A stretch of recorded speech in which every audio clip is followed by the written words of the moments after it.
한덕수 권한대행의 반헌법적 행위와 관련해서 참으로 논란이 많습니다만 제가 한 말씀만 더 보태도록 하겠습니다. 이 법학을 공부한 사람들은 대체적으로 알 텐데 그 행정법 교과서에 행정행위의 취소, 무효라고 하는 항목이 되게 중요한 부분을 차지합니다. 그 중에 취소와 무효를 구분을 하면서 무효의 대표적 사례, 1번 사례, 우리 박지혜 전 변호사께서도 웃고 계시죠? 권한 없는 자의 행위. 이게 무효의 아주 대표적 사례입니다. 무효인 행위는 특별한 조치가 없이 그냥 무효입니다. 임명 아무리 해도 소용없어요. 그냥 무효예요, 무효. 왜 이런 무리한 행위를 하는지 모르겠는데 욕심이 앞서고 의욕이 앞서다 보면 이런 어처구니 없는 실수를 하게 되는 것 같습니다. 우리 한덕수 권한대행은 그런 사적 이익을 위한 꼼수에 몰두하기보다는 저기 보이는 것처럼 우리 국민들의 삶에 관심을 갖기 바랍니다. 아마 그분이 지금 현재 주가지수가 얼마인지 잘 모를 거예요. 제가 보기엔 그렇습니다. 지금 2300포인트가 깨지게 생겼지 않습니까? 저 숫자가 의미하는 게 어떤 건지 그분은 과연 알까요? 지금 환율이 1480원을 넘어갔습니다. 왜 이런 일이 벌어졌겠어요? 안정되다가 윤석열 전 대통령 탄핵으로 환율이 안정되다 갑자기 치솟지 않습니까? 물론 대외 여건도 있겠지요. 그러나 중요한 거는 이런 국가 혼란상 때문이 아닌가 싶어요. 국민의 공복으로서 책임감이 조금이라도 있었으면 이런 핵에 망측한 하나마나한 혼란만 초래하는 이런 일들은 하지 않았을 것 같습니다.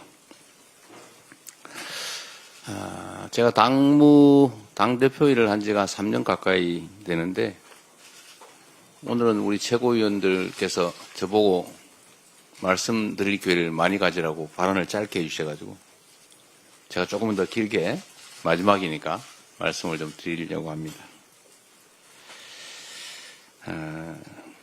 이 공직이라고 하는 게 일을 하자면 끝이 없고 안 하자면 표시도 안 나는 그런 영역의 일들 같습니다. 국민들은 선거 때 되면 이 사람이 잘했나 못했나 이제 판단을 해서 재신임 여부를 결정하게 되는데 너무 텀도 길고 또 선거 때 되면 이런저런 이유로 개별 후보들의 정확한 성과 평가를 하기가 쉽지가 않습니다. 집단 속이 숨기가 쉽지요.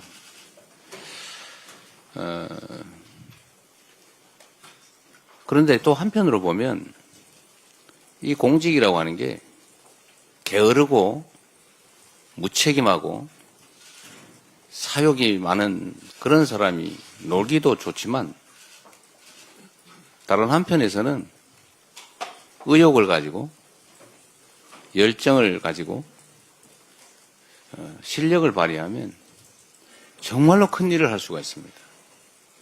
큰 성과를 만들 수가 있죠. 엄청난 차이가 날 수 있습니다.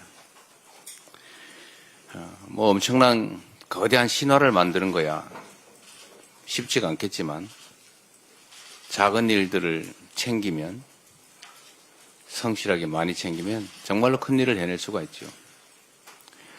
공직자들 입장에서는 사소한 민원, 작은 일이라고 생각되는 것도 그 해당 당사자 입장에서는 목숨이 걸린 일인 경우가 엄청나게 많습니다. 500명의 목숨이 걸린 일, 1년에 15,000명 가까이가 스스로 목숨을 끊는 일, 왜 그럴지 원인을 찾아내는 일, 어찌 보면 쪼개놓으면 정말 사소할 수 있죠. 그러나 그 사람들은 자신의 삶을, 생을 버릴 만큼 심각한 일들입니다.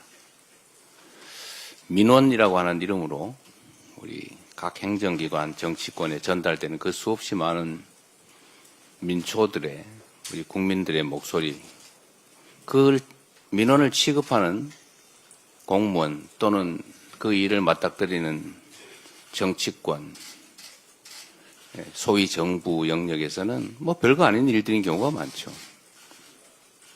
우리 전현희 최고위원께서 그 민원을 처리하는 방법을 뭐 제안도 하시고 하시던데, 하여튼 이 정부 입장에서 보면 그 수천만 건, 천수백만 건의 민원이라고 하는 게 정말로 귀찮고 어찌 보면은 뭐 별것도 아닌 사소한 일처럼 느껴지지만 그 당사자는 목숨이 걸린, 인생이 걸린 일인 경우가 많지요. 개개인도 그렇지만 뭐 수백 명 또는 수천 명, 수만 명, 뭐 수만 명 정도의 이해관계가 걸린 그런 일들이 우리 정치권에서 보면 수백만, 수천만이 걸린 일도 엄청나게 많으니까 관심의 대상이 되기 어렵죠. 그러나 대한민국이라고 하는 공동체는 결국 그 한 명의 국민이 모여서 만든 거 아니겠습니까? 또 그 한 명의 목숨과 인권이라고 하는 것은 우주의 무게를 가진 것이죠. 그래서 작은 일들도 다 소중하고 중요한 일들입니다. 그런데 이게 공무라는 걸 하다 보면 자꾸 당장에 나타나는 큰 일에 집중하게 되고, 그러다 보면 이런 일들 자꾸 경시하게 되죠.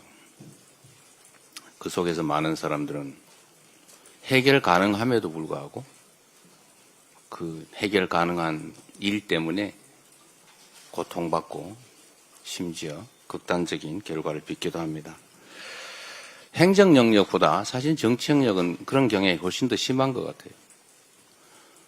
최근에 이거 군사 쿠데타를 겪으면서 우리 국민들께서, 우리 국회의원들이 지역에 가면 전에는 코빼기도 안 보이고 왜 이제 나타났어 이러다가 요즘은 일 안 하고 왜 나타났어 이렇게 말씀을 많이 하신다고 해요.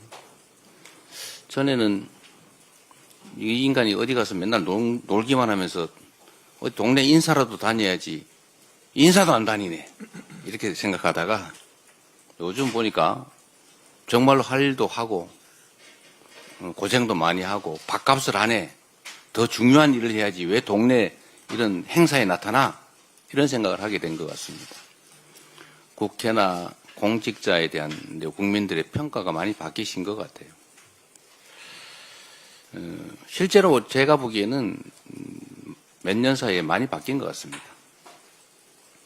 우리 홍성국 최고위원이 경제는 민주당 이런 강의를 아침마다 하신다는데 일주일에 2번 하세요?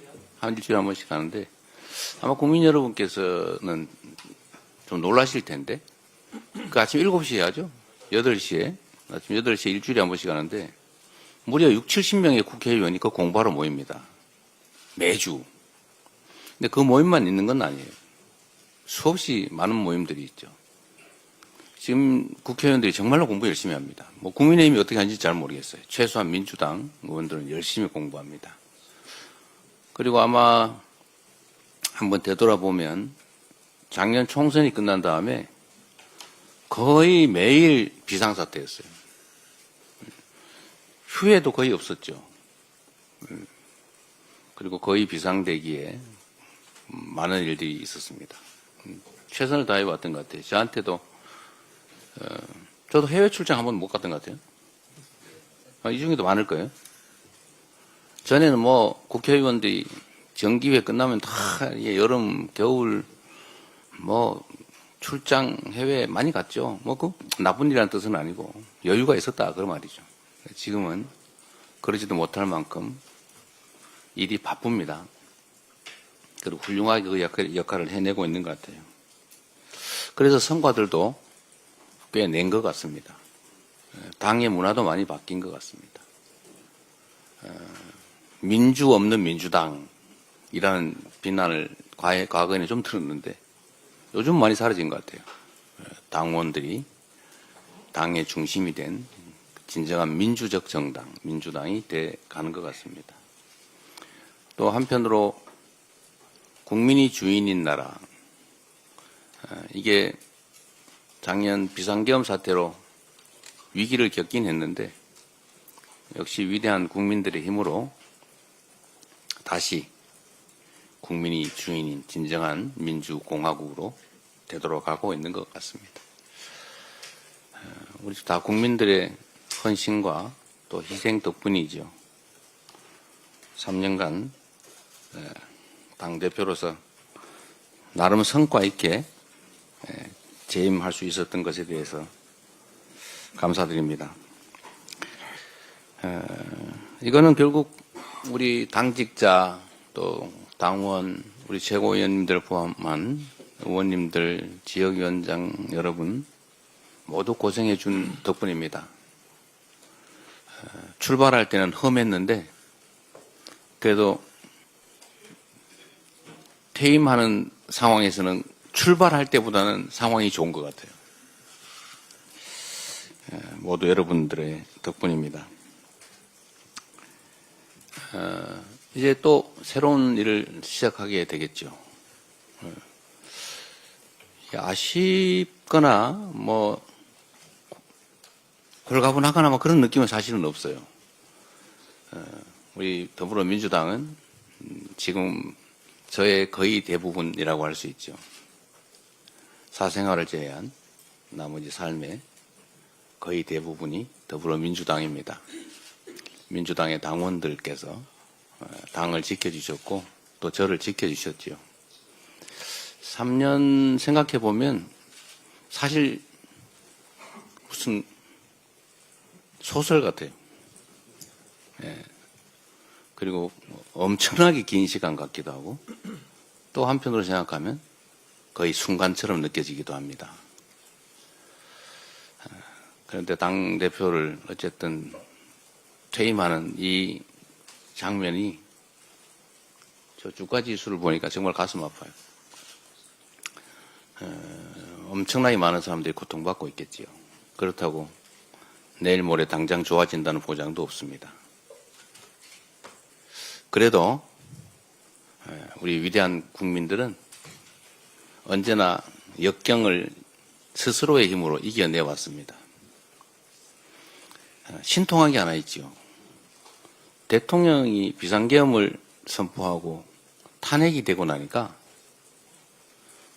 대북비라와 대남 오물풍선이 사라졌습니다. 희한하지 않습니까? 광주 5.18 민주화운동 당시에 군과 경찰이 철수를 하고 나니까 절도사건, 폭력사건 하나 없는 완벽한 공동체가 열흘 동안 이어졌었죠. 그게 저는 국민의 힘이라고 믿습니다. 국민의 힘 당 말고요.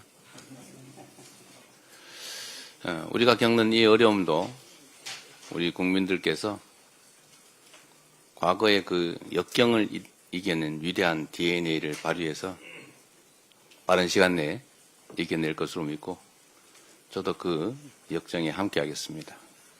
우리 최고위원 당직자 여러분 고생하셨습니다. 고맙습니다. 그리고 제가 이 말을 하는 순간에 사퇴를 했다고 그래서 종료 선언도 제가 하면 안 된다고 이걸 넘겨드리도록 하겠습니다.